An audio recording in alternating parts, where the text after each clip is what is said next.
What's up, YouTube? In this video we're gonna take off this trunk off this 95 Civic.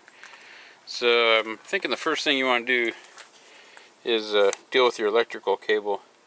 Looks like there's just one hooking it on. This is an LX model, and what you're gonna do is come down here, and there's a little red clip right there. You just want to squeeze that, push it out. I actually already did that, and that'll get this cable loose.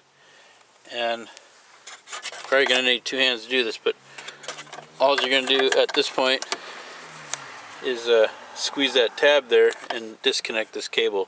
So that's what I'm gonna do, but I need two hands, so I'll do that first. Okay, so I disconnected my cable. I just squeeze this back tab and pull it out. And remember, I took off that red clip. So up here, I'm using a body panel tool. These are pretty cheap. You get them at like O'Reilly's or something. And I just gently pry it on this, working it away around. And you're just dealing with the rubber. It's a two-piece setup.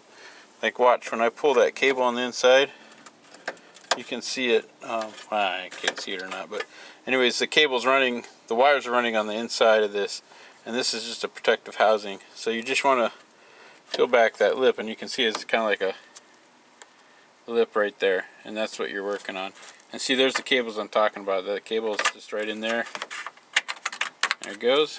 So now you get what I consider the hard part done. So now your electrical line's disconnected from your trunk. So let me pause and see what piece I want to take off next here. Basically what we're dealing with is you got a bar. This is what I really like, this design. This is what holds the trunk up instead of a pressure X configuration down there, which I really don't like that. It looks like probably the best way to do this is I'm just going to take off these two bolts here and leave this whole assembly alone. You could, if you're just doing a trunk and you need to do it fast like a junkyard, at this point I would just take off these two bolts here on both sides and the trunk will come off. But on this one I'm going to salvage this whole section too. So that's the only reason why I'm not just disconnecting right there and be done. So it looks like I can just disconnect this here.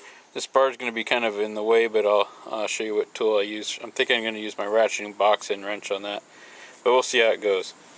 I'll be right back. Okay, for this front one, just going to use a socket with an extension on there. Stick that on there. That seems to be coming off really easy.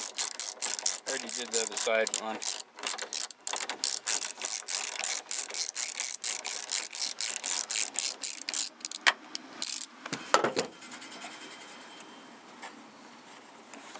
There you go, got it off. Just put it in here. Next, we're going to deal with this one here. Okay, for this one I chose my 10mm ratcheting box wrench. This is perfect for this kind of stuff. And also, I only have two of these, so you can save a lot of money. I don't like buying sets because they always have parts I don't need. And so, boy, this is probably shaking like crazy on the camera. But, what I'm saying is I just have a 10mm and a 12mm. Uh-oh. Don't get it so far. I'm going to have to put it in a little bit. I need two hands to do this because I got to push the center. Basically, I backed it off so far I can't. There, I got the wrench out. I almost couldn't get the wrench out. So that's something you want to watch out for. I've had that happen before where you're working on a nut or a bolt and you back it off against something. See, it's against this rail here. Then you can't get your tool out of there. I'm going to use two hands, and I'm just going to take that off by hand. It's almost ready to come off. Another thing, for something like that, take you a while, but that's where this kind of deal would be really good. Just use the other end of it. I almost got it.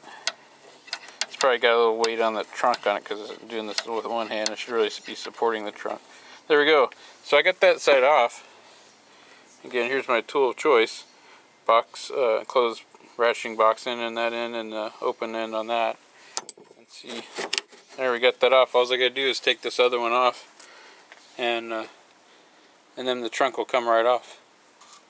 Alright, I got the broke the old tripod out so you can watch me drop this hood.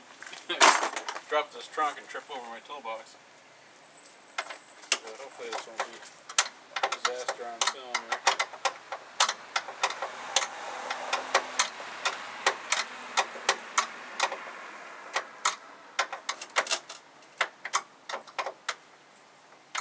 Should really use 2 people to do this.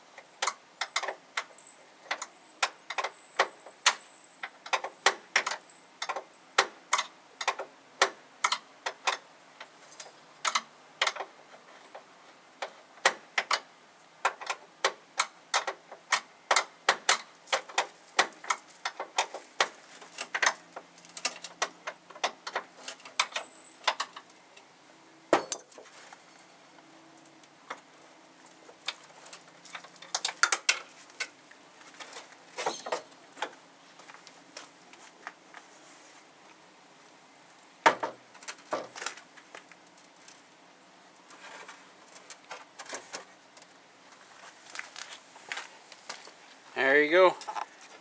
Hopefully that showed up on film. You can't really see what I was doing there. So that's how you get your trunk lid off, and I actually like that method. If I were to put this on another one, I think you could probably get it on with one person. You could just balance this in, and it should be pretty easy to line that up. Anytime you do a trunk or a hood, you're going to be off a little bit. And let me show you when you go to put one on. I should have showed you this before I took this one off. Is you'll want to look at the seam right here and see the gap, and just make sure the other side has the same size gap there. And then in the back here, probably next place you'd want to look is kind of the bottom, but the seams should get you into the ballpark there and make things work for you. Anyways, hope this video helps you out. If you like it, hit like, and if you subscribe, you'll see more videos when they come out. Thank you for watching.